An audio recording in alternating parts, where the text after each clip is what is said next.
With the Confederacy just emerging, the Confederate government needed a way to provide its soldiers with clothing and equipment.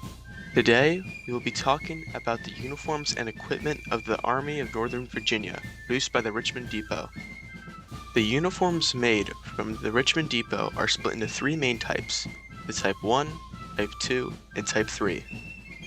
The Type 1 was first issued in late 1861 and into 1862.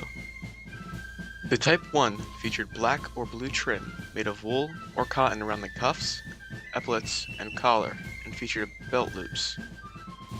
It had a 6-piece body and 2-piece sleeve.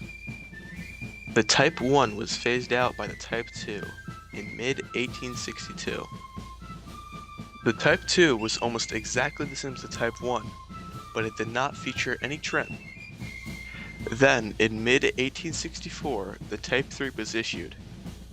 The Type 3 did not feature any belt loops or epaulets, like the Type 1 and Type 2.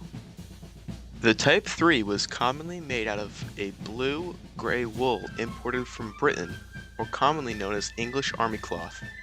The number of buttons and fabric on all of these uniforms varied, giving the Confederate Army that ragged look, since a lot of jean wool varied due to the dye they used. Note: there are more differences between all three of these jackets, but we decided not to include them for being too small, like stitching, linings, etc. The Richmond Depot trousers looked a lot like civilian trousers, with the buckle in the back for further adjustment, as well as having mule ear pockets with button closures.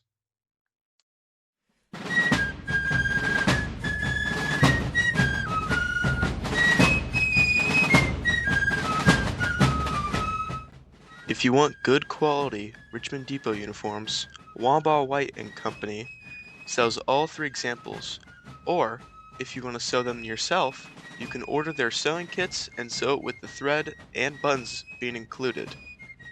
Beauregard's Tailor also sells really good Richmond Depot uniforms, but no kits to sew yourself.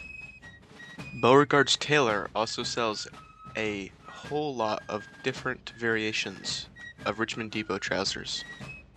Kay, Windall and Company also sell really good Richmond Depot jackets as well as Richmond Depot pants.